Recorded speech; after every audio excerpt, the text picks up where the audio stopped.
Today, we are going to take a look at bite number 19 from my book, Eating an Elephant, Write Your Life One Bite at a Time. And bite number 19 is titled A Writing Schedule. I can just about hear you whining already when I bring up keeping a writing schedule.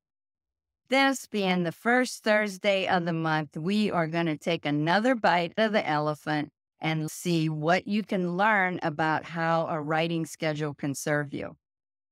Hi, my name is Patricia Charpentier, and welcome to episode 51 of the Life Writers Vlog, where you can find inspiration and useful tips to help you write your life stories. Usually when I bring up writing according to a schedule, there's a collective groan that goes through the room. We have enough things already we have to do on a schedule. People say, I'm retired. I don't want to have to follow a schedule anymore. No more schedules. I get it. I don't like when my days are scheduled down to the minute either. But if you're like me and many other writers, what gets scheduled gets done.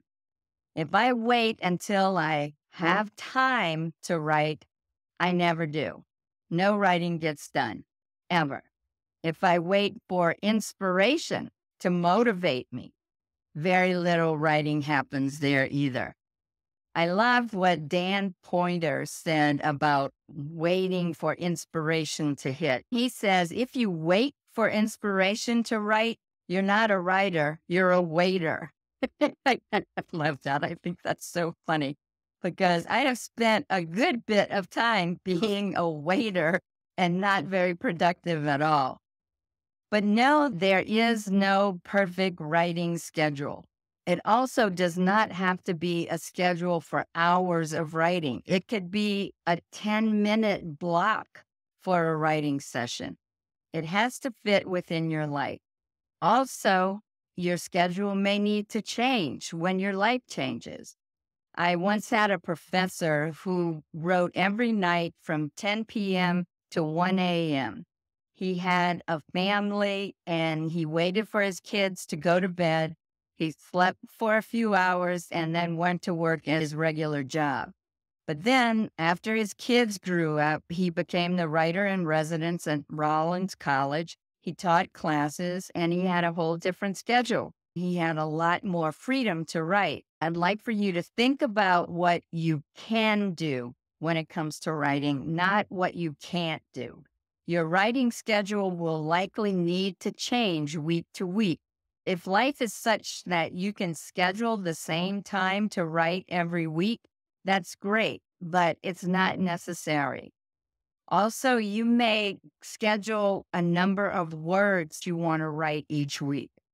Once you get to that word count, you're done. It might take you 30 minutes or it may take you 3 hours. For a couple of years, I wrote 500 words first thing every morning. It didn't matter how long it took. Sometimes I could breeze through it. Other times I agonized through it. When I couldn't do that anymore, I committed to going to the library and writing for 3 hours every Monday. When I couldn't do that, I had to come up with another plan. What I do now is I look at my schedule each week. I put a screenshot of my calendar down below. I live by a calendar because I'm still working full time. You may not need to do that. I'm also a geek, so I color code everything as well. On my calendar, I have my exercise plans. I have classes I teach and writing events blocked out. Next, I block out time for what they call the big rocks, prep time for my classes, answering email. Then I looked at what's left and see where I might fit in some writing. Wednesdays from 2 to 4 p.m., I host a write-in for the people in the Life Writers membership. It's a time for them to come together via Zoom. They commit to what they're going to work on, and we all write in silence for 2 hours with the knowledge that everybody else surrounding you is doing the exact same thing. So maybe I will use that time to do my own writing. I'm there already. When I'm teaching in the villages, Fridays are good days for me to write. So I might schedule some time in there.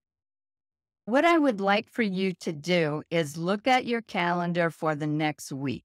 If you don't keep a calendar, just think about the commitments you have for next week. Identify a block or blocks of time you might use for writing. Then commit to that time. Remember, this block does not have to be long.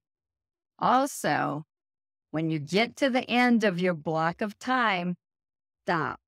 Even if you want to keep writing, stop. Why I say that is because you need to make yourself believable to yourself.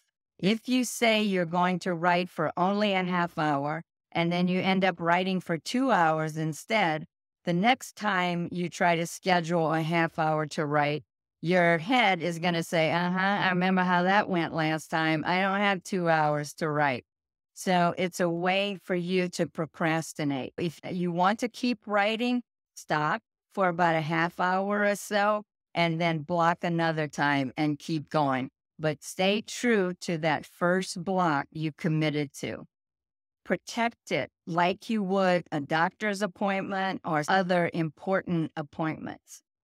And just know that life happens. If your original block doesn't work, find a new block. Okay? That's your mission for this week. Tell us in the comments section below what time you plan to set aside for writing and how you're going to make yourself accountable.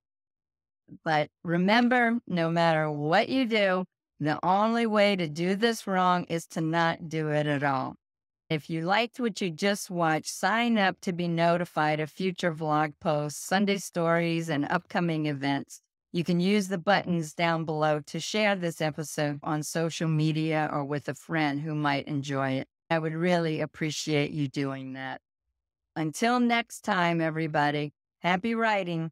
If you enjoyed this week's episode, you will love our Life Writers membership. Whether you don't know where to start writing your life stories, have started and stopped many times, or have been writing but want to receive feedback to make your stories better, the Life Writers membership is where you need to be. We have a Get Started roadmap, an extensive library of instructional videos, live events via Zoom, and a supportive and active community. If you want to take the stories that live in your heart and mind and put them onto the page, check out Life Writers at lifewriters.us.